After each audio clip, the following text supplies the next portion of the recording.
पता नहीं, उसे लोग साइंटिस्ट कहते थे, तो क्या पता, उसका दिमाग अजीब ही था, लेकिन सही चलता था, बराबर एक्यूरेट टाइम बताता था वो।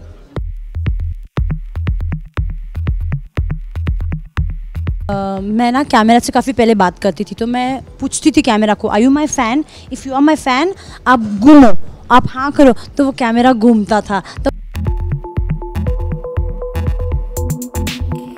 लेज़ी बिहेवियर सबसे ज़्यादा मुझे लगता है राहुल वैद्य, वो बहुत स्लो है।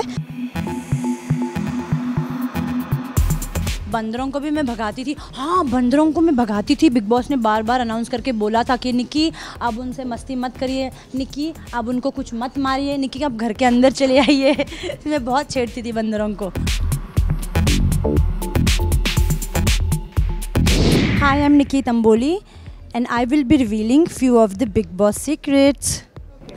किस तरह से आप टाइम को समझ पाती थी या कैलकुलेट कर पाती थी कि इस समय ये टाइम? ओके, मैं इसमें बहुत बुरी थी, लेकिन अभिनव जो मेरा दोस्त है वो बहुत शातिर था इस मामले में। वो हमें बताता था किस टाइम पे सनराइज़ हो रहा है, सेट हो रहा है, किस टाइम पे बैटरीज आ रही है, और किस टाइम पे क्या, मतलब वो एग्जैक्ट, मुझे लगता है वो एक्यूरेट टाइम बता देता था, तो वो बहुत शार्प है उस मामले में। उनका कौन सा ऐसा चीज़ था जिसकी वजह से वो जान पाते थे? पता नहीं, उसे लोग साइंटिस्ट कहते थे, तो क्या पता, उसका दिमाग अजीब ही था, लेकिन सही चलता था, बराबर एक्यूरेट टाइम बताता था वो। Tried sleeping in a day time? Tried sleeping in a day time, हाँ, कुकड़ू को बजवाया है ना घर पे। तो छुप छुप के भी आप क्या घर में सोई हैं? छुप छुप के बिल्कुल नहीं, छुप छुप के बिल्कुल नहीं।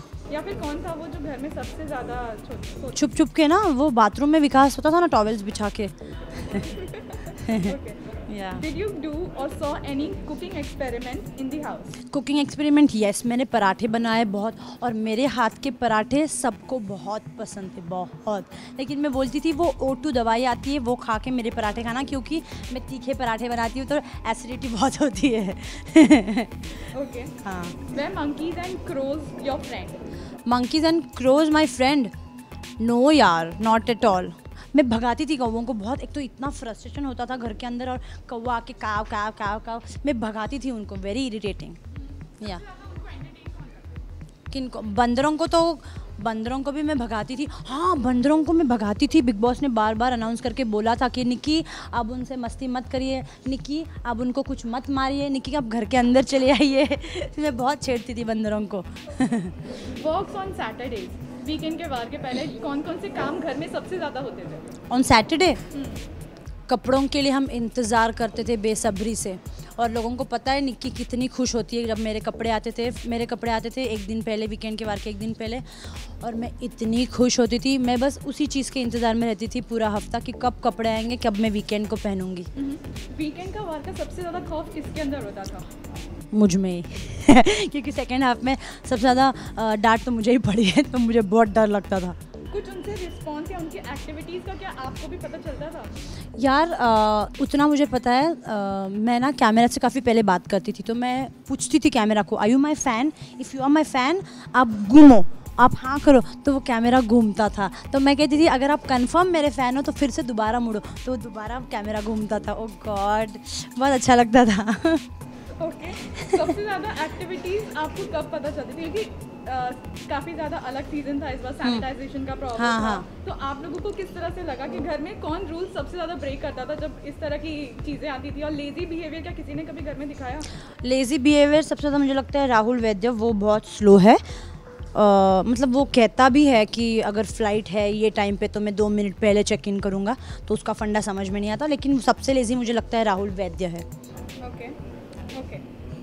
11 बजे के बाद की जो लाइट्स ऑफ हो जाती थी घर में, तो वो कौन सी ट्रिक्स थी जो आप लोग अपनाते थे जब आपको जगना होता था? लाइट्स आउट के बाद सी ऐसा रूल तो बना नहीं था कि बेडरूम में बातचीत नहीं कर सकते, लेकिन क्योंकि रुबीना को हेडेक होता था तो रुबीना ने बोला था कि सब लोग चुप बैठिए, लेकिन हालांकि किसी ने सुना नहीं, सब लोग बातचीत करते थे। अर्शी, राखी, अली, राहुल। पहले जब मैं रुबीना की बहन दोस्त नहीं थी तब मैं भी बात करती थी, और क्योंकि अब तो वो सिस्टर थी तो मुझे चुप रहना पड़ता था, वरना अगर वो मेरी दोस्त नहीं होती तो मैं जो सताती उसको। तो यार बिग बॉस का हैंगओवर अब तक कितना है? बहुत है, अभी तक मैं बिग बॉस से सिर्फ फिजिकली बाहर आई हूँ, मेंटली पूरा दिमाग मेरा बिग बॉस के अंदर है, मेरा मन नहीं भरा है अभी तक। बिग बॉस की आवाज़ की आपको कितनी आदत है? बहुत याद आती है, मैं रिपीट अपने इंस्टाग्राम पे रिपीट देखती हूँ जो बिग बॉस कहते हैं, रिपीट पे देखती हूँ यार बहुत। चीज़ जो आपको हमेशा याद आती है जब वो कहते थे? कौन कहते थे? Big boss.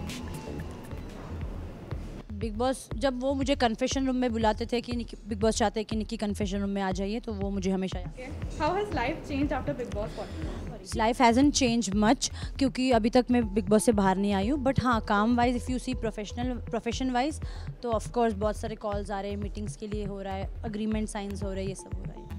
घर से बाहर आने के बाद सबसे ज़्यादा दोस्ती आपकी किसके साथ? जान और रुबीना, अभिनव, मन्नू और पता नहीं और